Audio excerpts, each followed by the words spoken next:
messing around. We're here to talk about one of the greatest episodes. Here's the thing. I don't remember this episode whatsoever. We are talking about 312 basketballs. Basketsball. Basketsballs, yeah. Basketsballs. And also by the Female Dream Team, directed by Lorraine Scafaria. Oh, my God.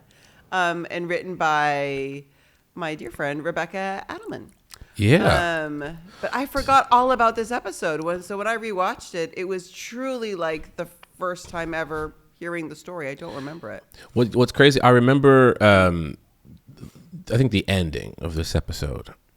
I remember, like, towards the ending, there was a moment at the bar. I remember that moment. But all the other antics and things like that, I don't remember filming it. But I do remember the jersey swap situation from seeing it before when it had aired. I do remember that back and forth with the Bulls jersey and the Pistons jersey. Yeah. What's crazy is I found the table draft, and it's almost completely different.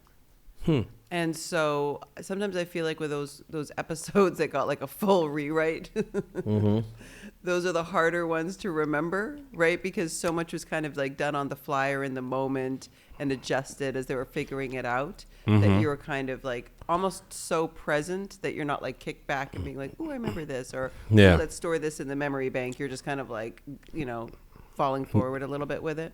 Yeah. All right. Let's break it down first before we dive in. Okay, so in this episode, Jess decides to fake being a Detroit Pistons basketball fan in order to become friends with Coach. Here's the problem. Her boyfriend, Nick, is a massive Bulls fan, which causes them to get into a good old-fashioned sex standoff. We've all been there. I'm constantly having to tell these women, not today. Now, meanwhile, Winston shadows Schmidt at work, thinking that marketing and advertising might be for him. As he helps Schmidt navigate getting past a backstabbing employee, Winston comes to the realization, with Cece's help, that maybe he's wanted to be a cop all along. That was the part that really like surprised me. I was like, oh, this is where it came from. Yeah. This is where it came from. The whole like cop trajectory for Winston comes from this episode. No idea. Yeah. I just thought in classic New Girl style, one day you just walked in with a cop outfit. Yeah, I'm a cop now. And we just all went, sure.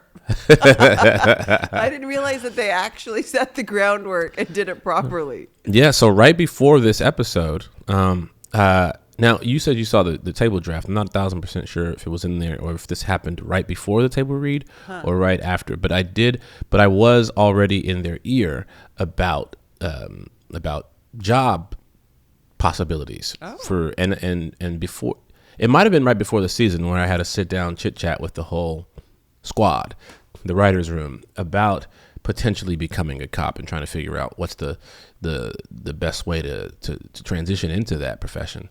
And and they made it work in this one. So it was fun to see it actually come to light. You can talk about a lot of different ideas. I've said on the show multiple times, I need Zoe Kravitz to play my girlfriend. Never happened. Never happened. Zoe, you weren't specific. You just said, I want Zoe to be in the show near me. And right. They went, done. Got it. We got you, bro. Yeah, check. Different Zoe. Yeah. And so with the cop thing, I was like, oh, they made it happen.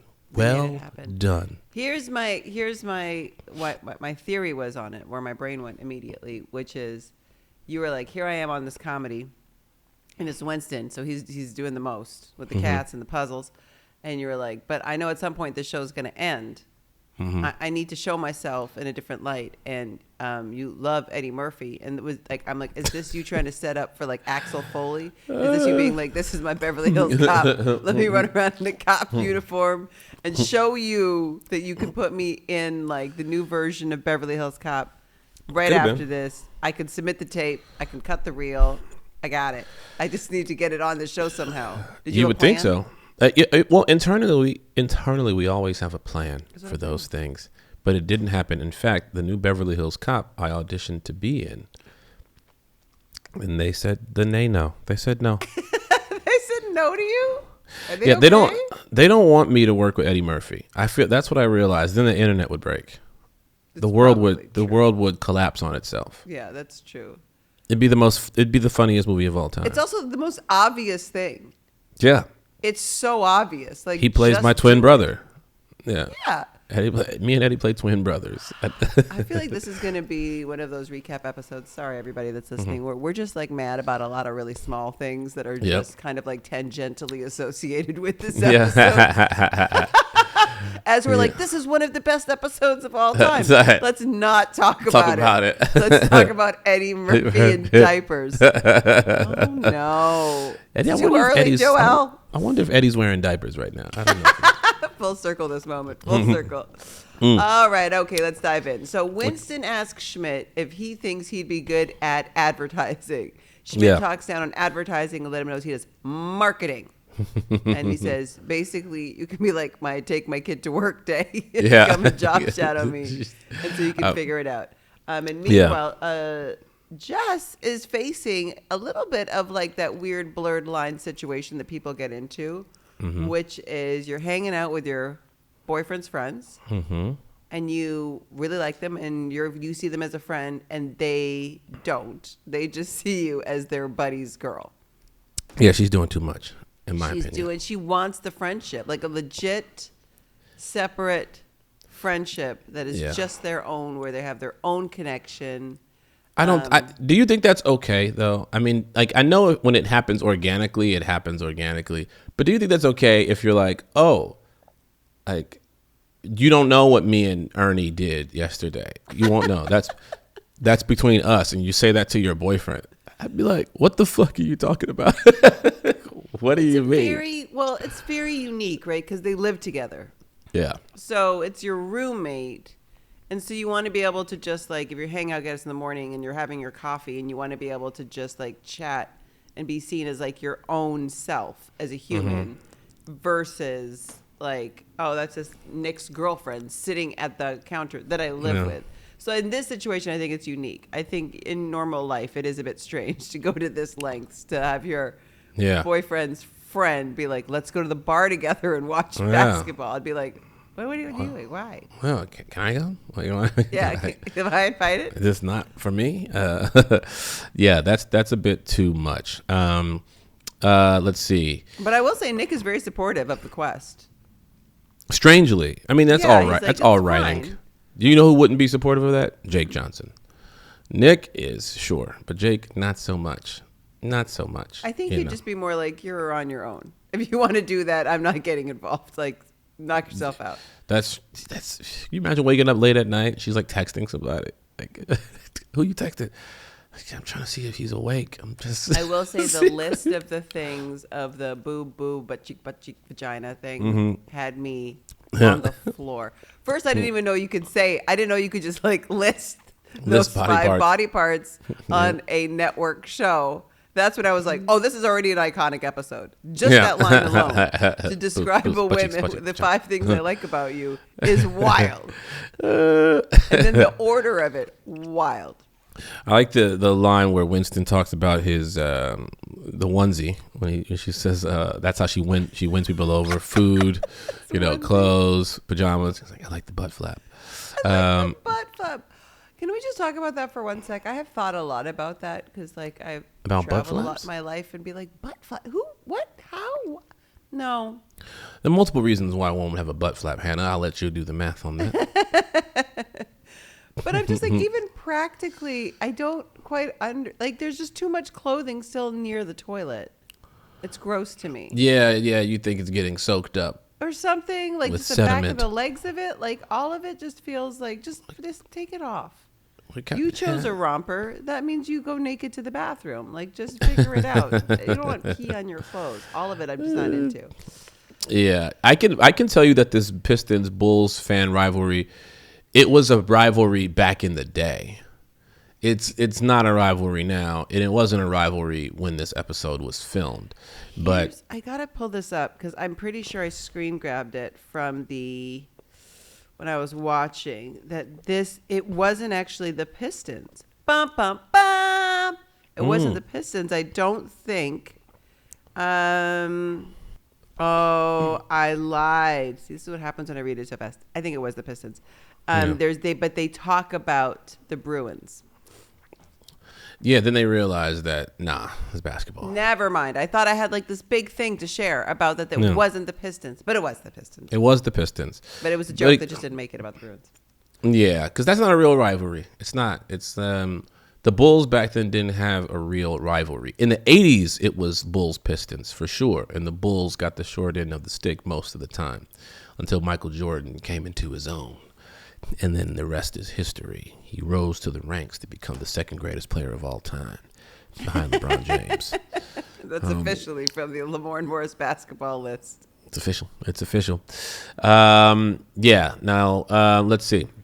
Oh, my gosh. This funny storyline with Bob Gunton where So get someone to shadow him is so funny. I think we got to do a segment on this episode, on this show. Yeah. Where we highlight one moment that shouldn't be that funny, but it's really funny. When she introduces him and they show him in the background, yeah, they cut back to the group talking. Yeah. Then they cut back to him I think it's over Schmidt, and you see him in the background trying to get off the couch, and he can't. He's just like he's like rocking himself trying to get off the couch. That was one of the funniest things I'd ever seen. I'm not sure if a lot of people caught that moment, but. Yeah, that was well done. Well done. That some actors I feel like would come onto the set and that's why they would get hired. They were so incredible. We had so many legends, and they would do so many little things fully in character that made the show the show so funny. And it's tiny little things like that. Mm-hmm. Hysterical. Gwen was fired because she turned 45.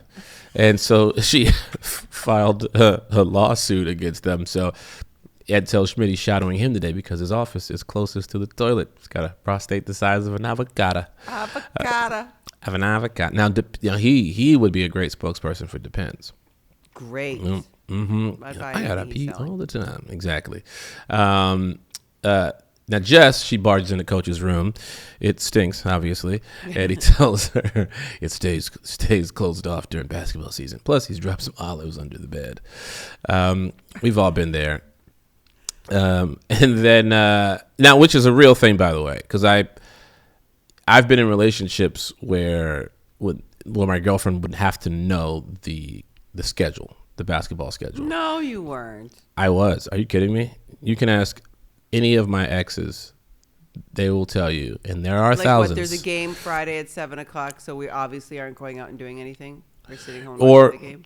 Yo, we can watch the game, but just know this isn't one of those things where it's like, what are we doing today? It's like, well, you know what we're doing today.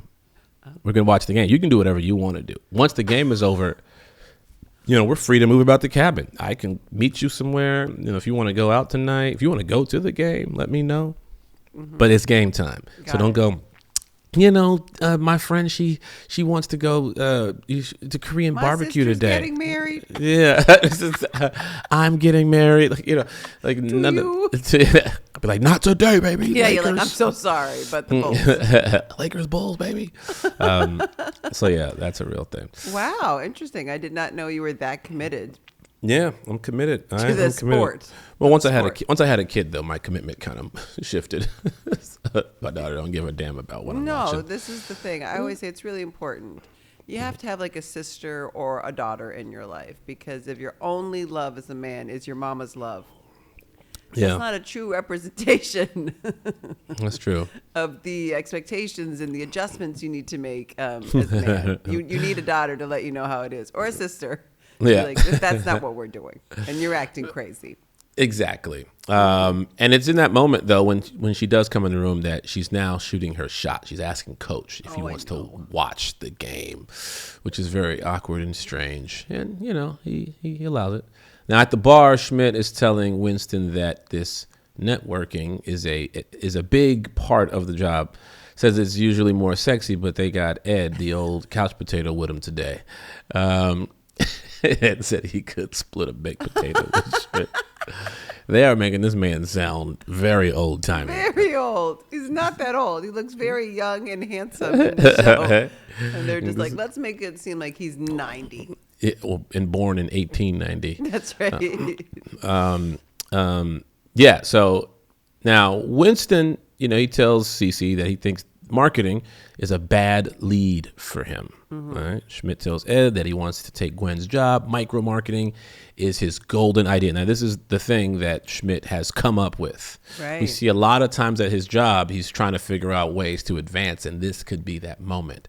And he says it's micro-marketing. And Ed tells him it's a great idea. Yeah, he can recognize it.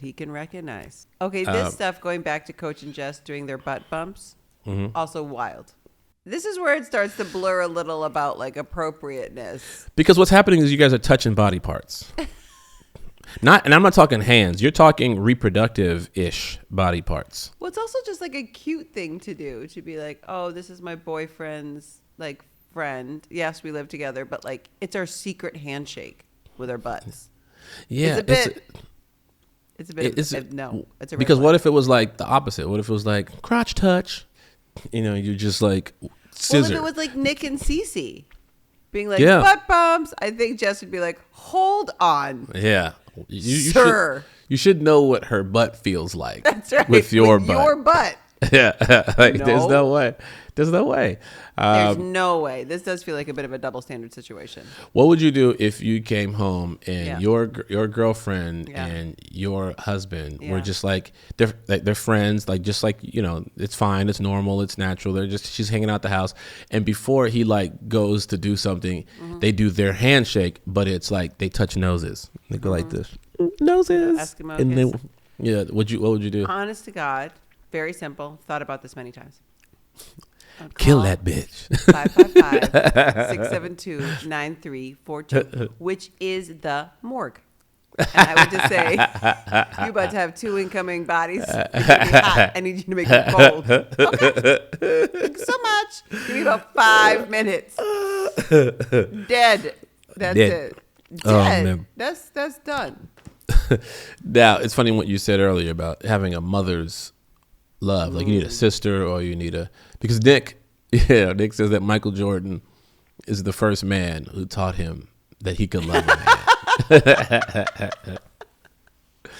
Oh man. And he, there's a whole, Nick can't get on board with just switching teams depending on what friend she's talking to, because she's supposed to be a Bulls fan. That's right. Like, I know you love the Bulls, but he loves the Pistons, and I'm trying to connect with him and be his friend. And once I can, like, we're friends and we've got like this solidified and our friendship is like, it's golden, then I'll be a Bulls fan and like support your team, which is way more horrifying to him than her just being a full Pistons fan, that you can just switch up your team.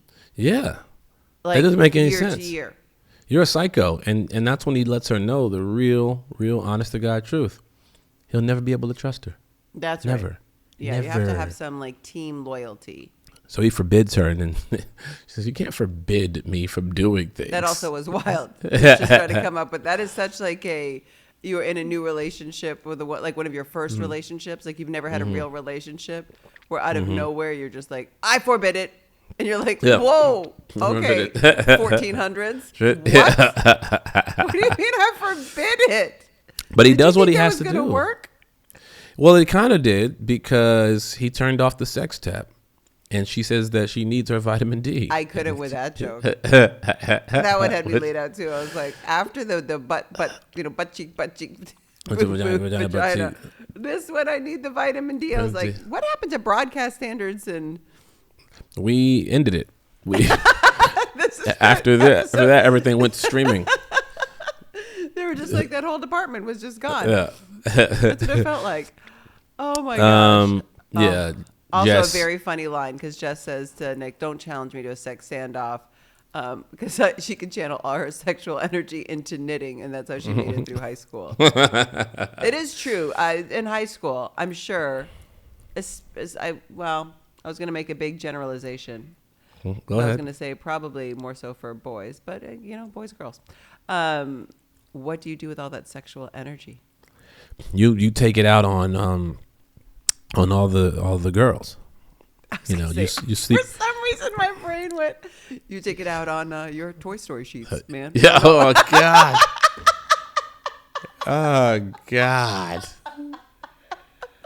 Hannah, that is gross. It is gross. I thought you were gonna say it. That's why I thought. I'm talking about being 14 and sleeping with all the seniors in high school. You didn't sleep with nobody when you were 14 years old. That's true. I didn't lose my virginity until much later in life. So last week when you texted me about it, and I was like, yeah. you know what? I was like, You Hannah, waited. it's great. All right, let's take a break. When we come back, more New Girl. More New Girl.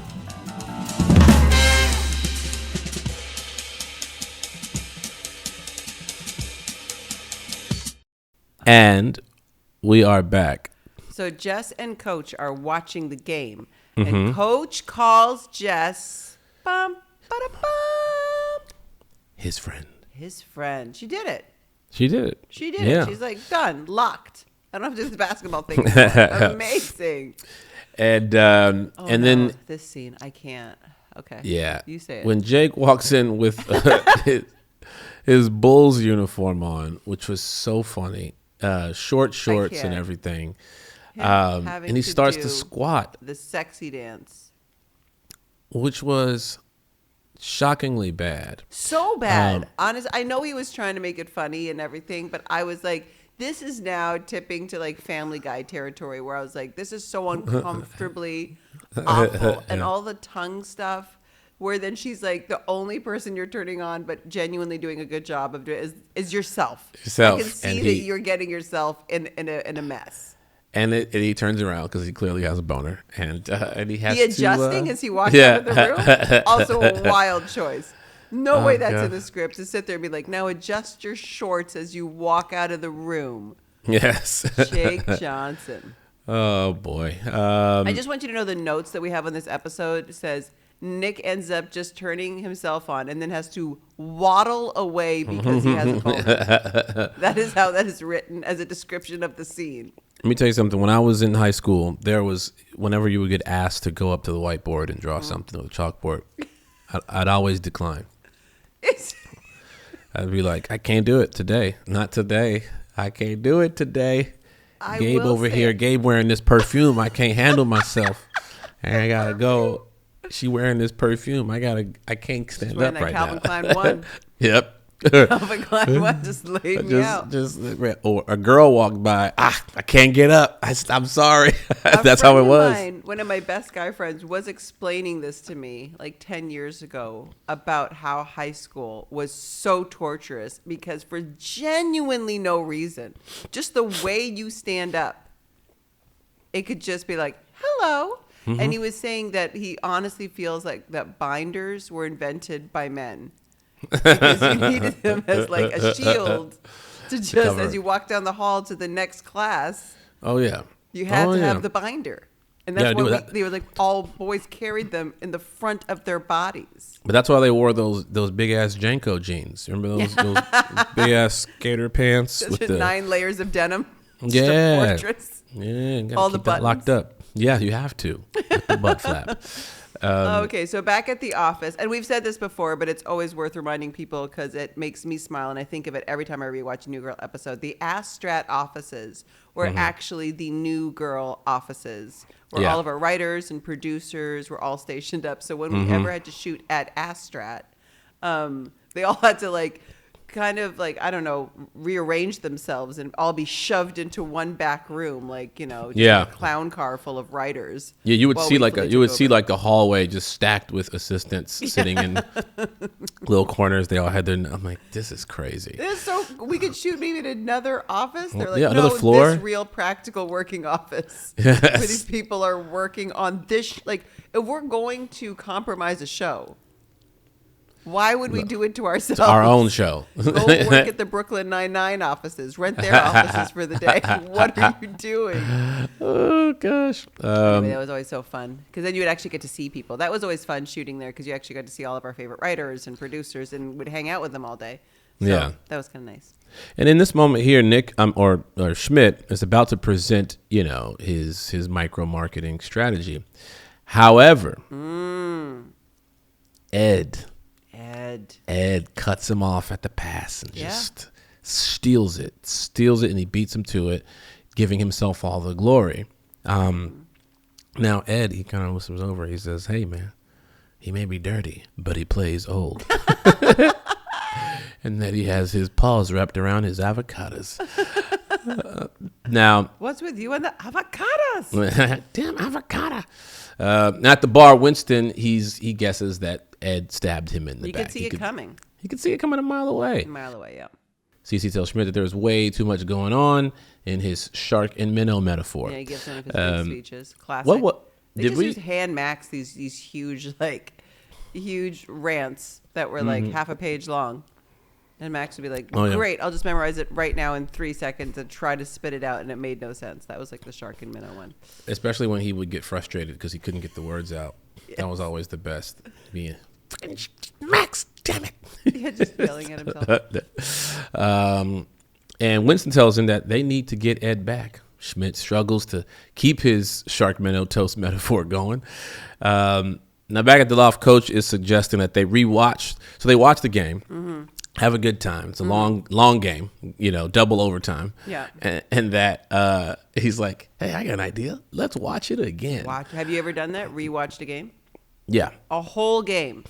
Oh, I do it all the time. They're like classic NBA games that you just get excited watching. And it's actually more fun because you don't have to stress because you know the outcome. So do you know who does this? My dad does this. My dad, when I go to his house and walk in, he's always watching cricket. Oh, yeah. And he's watching cricket games that are like 40 years old. Like old, but he only watches the cricket games where India wins. He just puts on the games where India wins, and he loves it. He just sits there and rewatches it. There's no stress in his body if India's going to beat Pakistan or whatever. He just gets so excited, and he watches the game. So happy. You know what I hate when I put on an old game, like an old playoff game, and I think my team won that game. So I'm like, oh yeah, this is the game Michael Jordan dropped 45. I'm gonna watch this, and then you watch it back, and then they lose. You're like, God damn it! I can't believe I said this. I gotta pick anything. Oh. They're the most winningest team, and this is the one I put on. I put this game on. I gotta call a therapist. What am I doing to myself? Causing myself the pain. All right, so then there's this super sexy moment between Nick and Jess, right? Where she has gone in now with a plan, a little manipulative plan where she's like, I'm going to flip this. As y'all do. And it's going to be my sex tap. But what I have to do is make him take the bait. And she does a brilliant job. The Paula Abdul dance is one of the weirdest things I've ever seen. And the fact that it works on him is wild. Yeah. They both, I realize, after seeing his Bulls dance and then her do the Paula Abdul dance, I'm like, you guys are made for each other because these are two the unsexy weirdest ways to get somebody's, motor going. I'm gonna try that. I think I'm going out tomorrow night. I'm gonna try to do the sexy dance in the middle of a bar or the Paula Abdul dance, and let's see what happens. I think it's probably gonna work. That's the thing that's gonna shock you. Nice. Yeah. Nice. Great. Time to lose my virginity again. The moves, the steps. Yeah. But that's in that moment, Nick goes in and he's about to turn the sex tap back on. That's right. And Jess goes, aha, gotcha. Yep. And now she's becoming I can't hear aha without thinking of the Coming to America barbershop scene. Where's the spoon?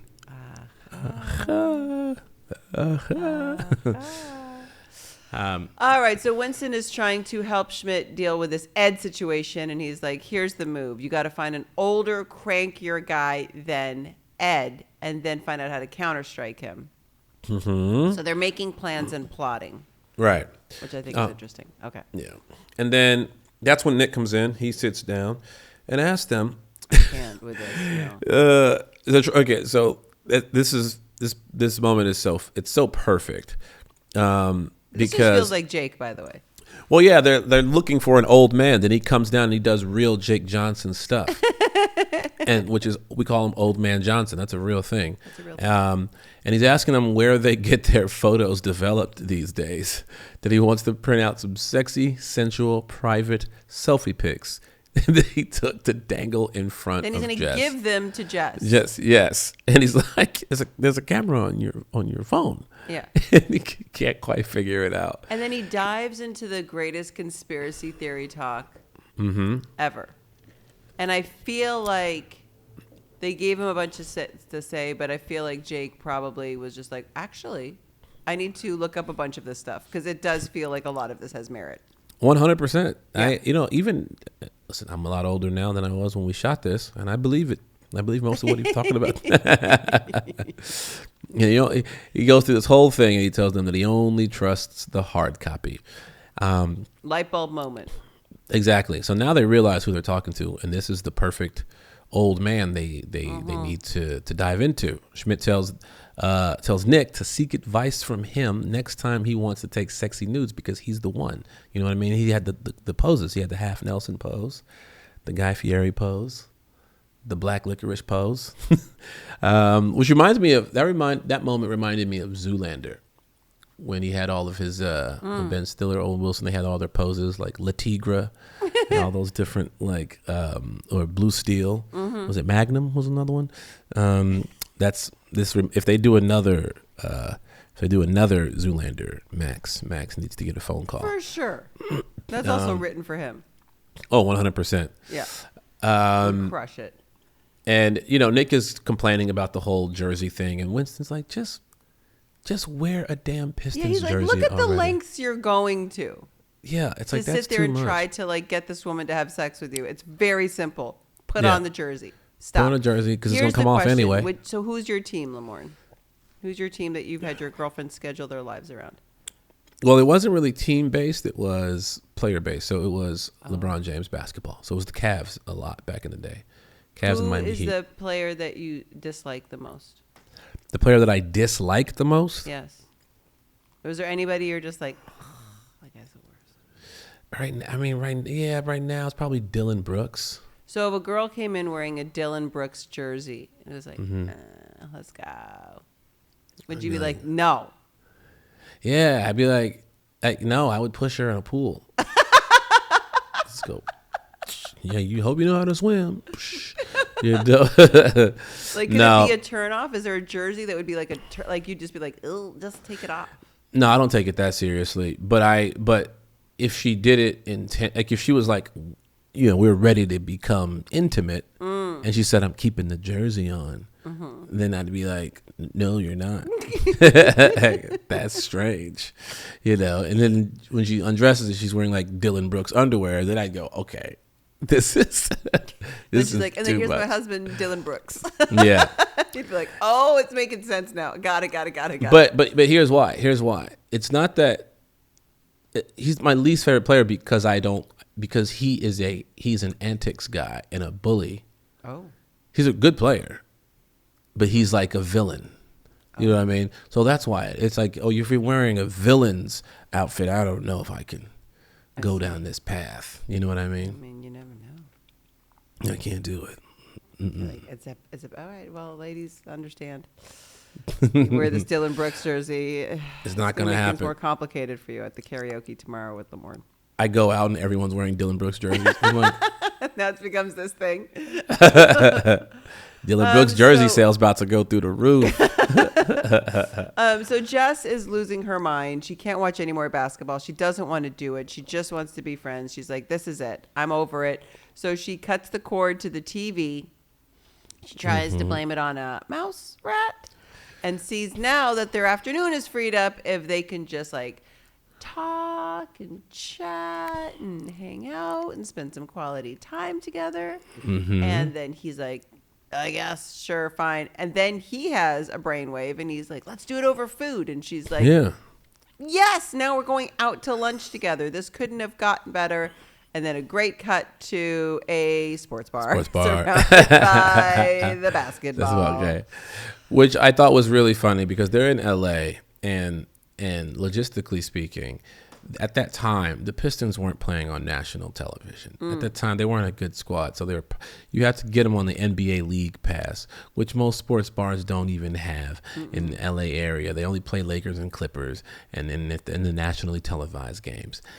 which are the good teams. You know so when I was about this. It's kind of blowing my mind. Okay. Yeah, I was just like, no, I don't buy it.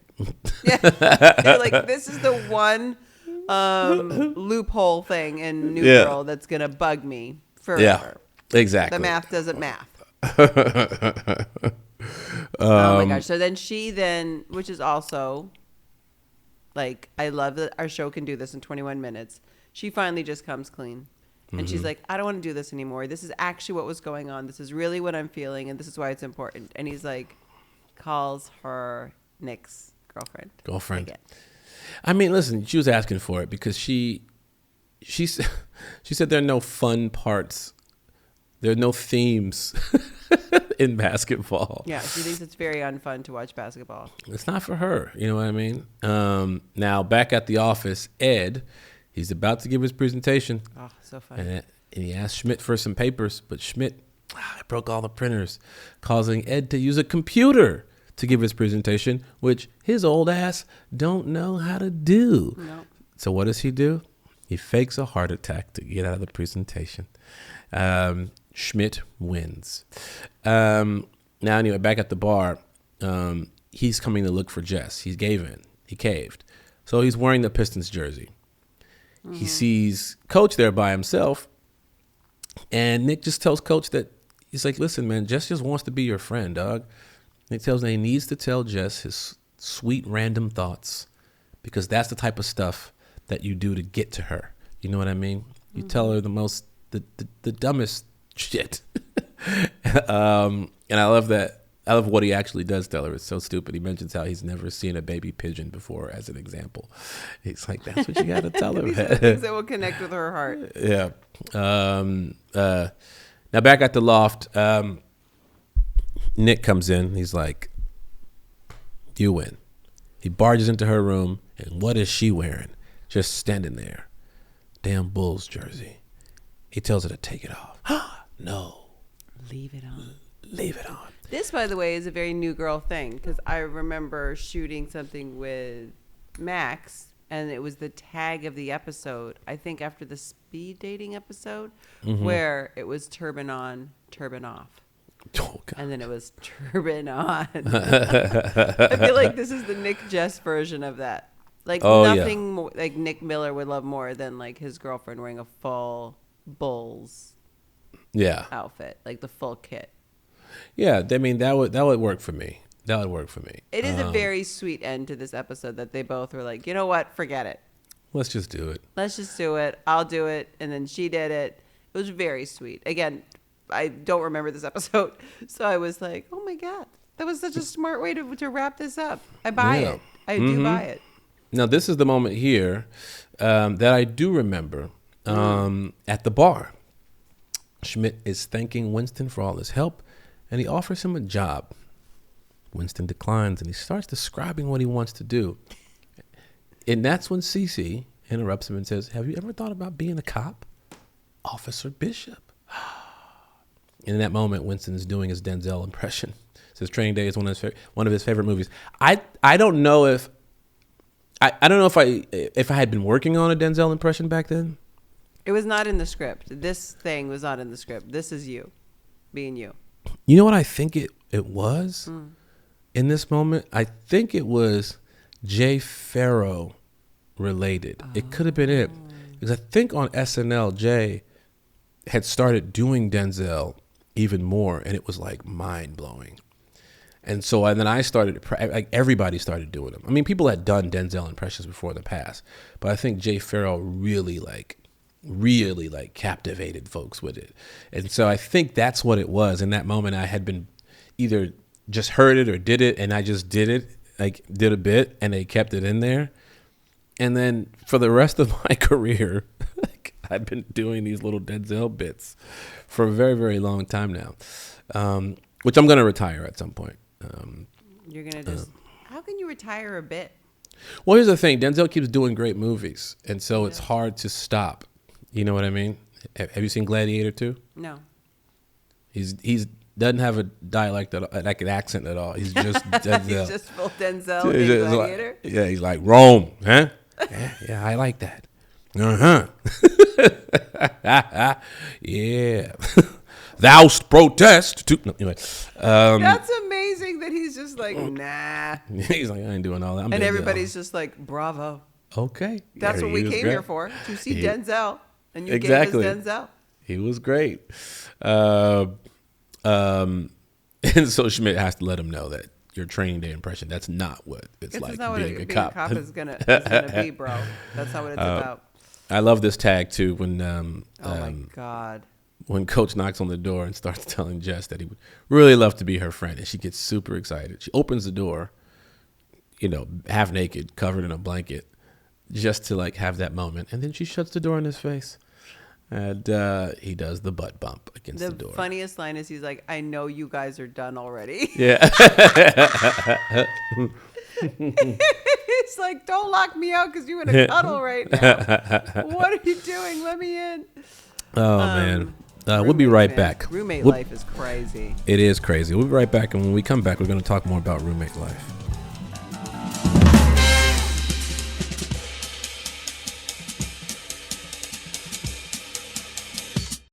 And we're back.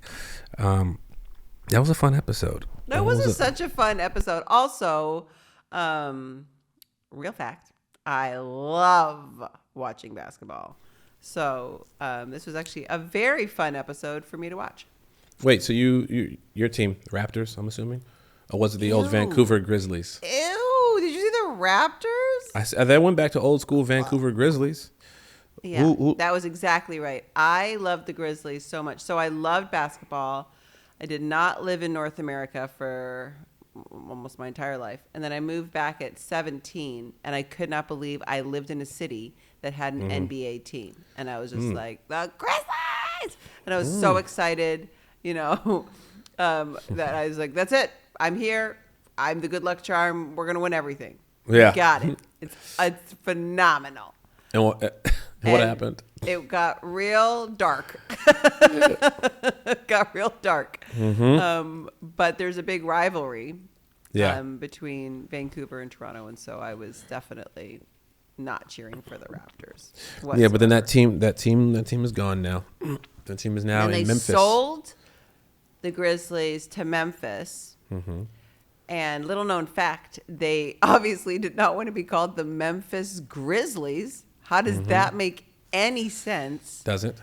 And so they were changing the name to the Memphis Express. Did you know this? No, I didn't know about the Express part. This is how much I love basketball. So they were going to change the name to Memphis Express, and the team was going to be sponsored by FedEx. Federal Express, the Express. They're in the FedEx building, the FedEx Forum. This is the thing.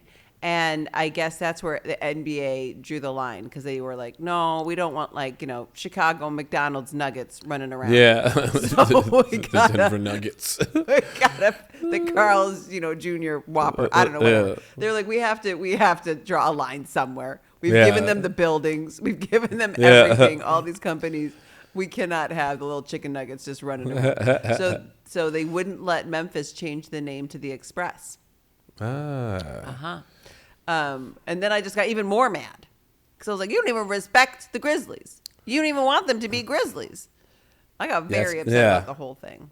No, I get it. I was happy when I moved to LA, because then I was like, all right, I'll pick a team here. But I was never going to go to the Raptors. Who's your team? A rivalry, you can't go to that team. It's too weird. That's true. Who's your team in LA? Lakers or Clippers? This is actually hard. No, I just love LA. I love LA. I'm just Randy Newman here. I'll be like, it's the Lakers and the Clippers. As long as it's not Toronto. I'm much more invested in sports and the teams I don't like. Like, I'll commit to that harder than the teams I like. Yeah, that makes sense. I just got the haterade going. Babe. All right. We're in the mess around already. I feel like it. Yeah. I feel like we just dove all the way in. Okay, so here's a question from the mess around today. What's the craziest thing you've done for a relationship that wasn't you? That wasn't like in your character to do. Craziest Lots thing? of crazy things in relationships. Yeah, I said I love you and stuff. That's not me. I would say, that's a tough one, because you're doing it, so it is a little part of you, and that just means you are willing to go that extra mile to step outside of yourself. But I would say, for me, I don't even want to put this information out there. Actually, Careful what you say now. I know. Also understand that most people put like a crazy thing done in a relationship in the same bucket as like romantic. For some reason we do, right? Even like the crazy lady wearing diapers and the helmet who drove across the country to like terrorize this man. A lot of people are like, man, she really loves him though. Yeah. So be careful what you say, because you set a bar and women will want the crazy Lamorne to show up in their relationship. I know. That was the thing. I'll tell you offline what the real crazy thing that I did. Okay. Which I don't want to put that out there, because then it's going to be expected of me. That's what I'm trying to say. Yeah. Crazy and crazy in love, somehow we put in the same bucket. We've watched too many grand romantic gestures in movies and TV shows where we expect the most. Yeah. And if it's borderline like call 911, we're still just like, he's so like into me. It's crazy. It's toxic. We've got some weird toxic stuff going on as women just because we've watched too many crazy movies. What what I would say? I went to like 3 weddings in a month because of my ex, and that's unlike me. I'm like, I don't give a damn that your friends are in love. Like, I got to show up to all. Damn, like they're not paying for me to wear these suits and like get there. And like one of the trips was in Costa Rica. I was like, damn it, this is a lot. That's a lot. I have a friend of mine, one of my best friends. I think she's been in, never mind gone to. I don't even know what the number is of gone to, but she's been in something like 25 or more weddings. Been in them. Is she single? Oh, she's single. But it's wild because I'm like, that's how much everybody loves her. Everybody loves her, and she doesn't say no. And so I remember watching her make these very loving, kind choices, showing up for her girlfriends and her guy friends and being in the weddings and doing all this stuff, that it actually pushed me to the other extreme.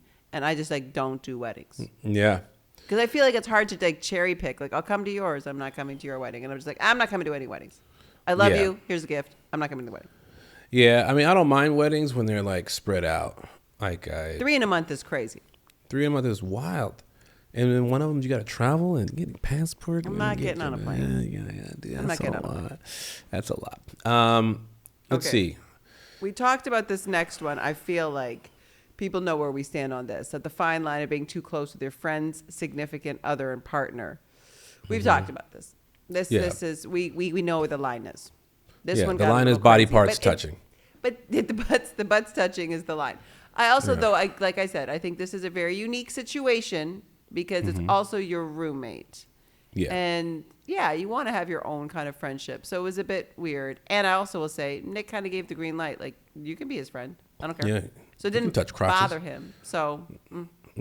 Yeah. That doesn't make, that's not. There's a lot of security going on, meaning secure personalities. That's true. Nick is very secure. Yeah, very, very secure. Because even in the episode where Tay Diggs was laying butt naked in his bed, he didn't. No, he didn't believe. He just looked at him and was like, "Yeah, I believe you." Yeah, and then he went and tried to beat him up. All right, final question: have you ever been backstabbed at work like Ed did to Schmidt? At work, not. I mean, I haven't had significant places of employment besides acting. You know what I mean? Like I waited tables a lot and, worked at Walmart for a little bit, but it wasn't a lot of backstabbing. Walmart's not a backstabbing culture. You know what I mean? Stakes going on. Yeah, but we're just like friendly people. You know what I mean? Just trying to help folks get their toilet paper needs in order. You would have been a good greeter. Yeah. The Walmart greeters were the best, man. Made you happy when you walked in, and made you happy when you left. And so I would say I've had people steal jokes of mine. Oh, that's kind of like you're improvising a moment or something, and they say your joke on the next one, and you're like, "Ooh, that's my dirty. joke." That's my joke. I will say this. I worked at a place, coffee shop. Mm-hmm. Coffee shop that is a very well-known coffee shop. I worked at a coffee shop for a while in Starbucks. London. And there was a bunch of other baristas that worked there. They were all Italian and Brazilian, and myself. And we just had this code, all women. We had this code if a jerk came in and ordered a coffee, where we would then kind of call the order out in a certain way and sabotage their morning coffee, because we would open at like 5:30 in the morning for like 6 a.m. So I remember there were these construction workers always were coming in. I guess they were on a job site close by, so they were always there. We had this girl, she was really beautiful, who worked there, and she was on cash. And they would tell her, like, oh, I had a fun dream about you this morning. It was a great way to wake up. And they're like twice her age. The whole thing was so gross. Trust me, they got decaf with burnt beans every morning. Goodbye. See you later. We did all sorts of stuff. We would get like the expired sandwiches from the back and give it to them. We were supposed to throw away when they would buy their sandwiches. But they were so gross and out of pocket that we were just like, this is karma. I'm so sorry. You look up, you see like construction workers falling off of scaffolds. Like, keep your wet dreams to yourself. Gross. So I've never been backstabbed, I think, by a coworker. But we definitely did some things at work that were not exactly fully above board. But I have no regrets.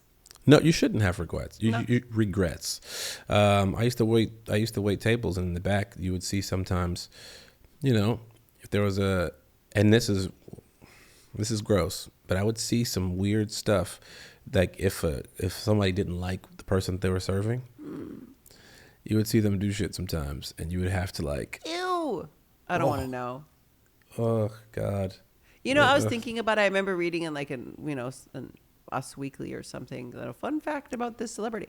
I remember reading that, who knows if it's true or not, but that Madonna brought her own cutlery to restaurants. And ever since I've read it, I can't unread it, because I'm like, if you think about how the forks and spoons and knives have been in everyone's mouth, look around at your fellow diners, and then they give it a little rinse, and now it's in your mouth.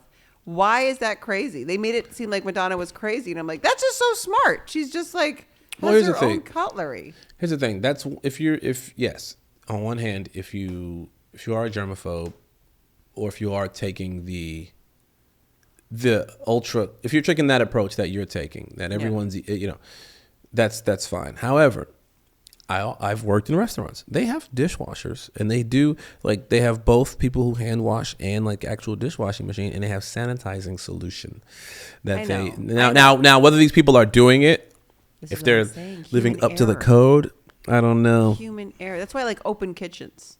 Show me that open kitchen. Let me see what's going on. But that's also like saying, I'm going to bring my own food to the restaurant as well. So this is you have a corkage fee. Here I am with my wine. I brought my sandwich. I brought my chef. Spoon. I brought my chef. My chef. Could you clear that burner? Yeah. Anyway. I brought my own chair too. I don't love this restaurant, you guys. We gotta go. It's amazing. Just gonna stop off at Trader Joe's on the way. All right, guys. This was a very, very fun episode. Basketballs. Thank you for listening, folks. Please make sure you go ahead and follow us on IG at The Mess Around Pod. Go ahead and get some of that lovely merch that Hannah's rocking right now. It's dope. It's fantastic. We're selling out like hotcakes. Always. We're selling out like Samuel Jackson and Django.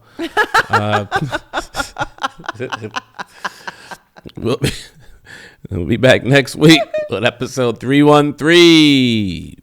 Birthday. Bye. That was The Mess Around. This has been an iHeartMedia production. Our executive producer is Joelle Monique. Our engineer and editor is Mia Taylor. Additional production from Daniel Goodman, Wendy Heisler, and Kyle Chevron. Our theme song was written and composed by Ronald Jukebox Jackson. So we're going to catch you next time. Bye.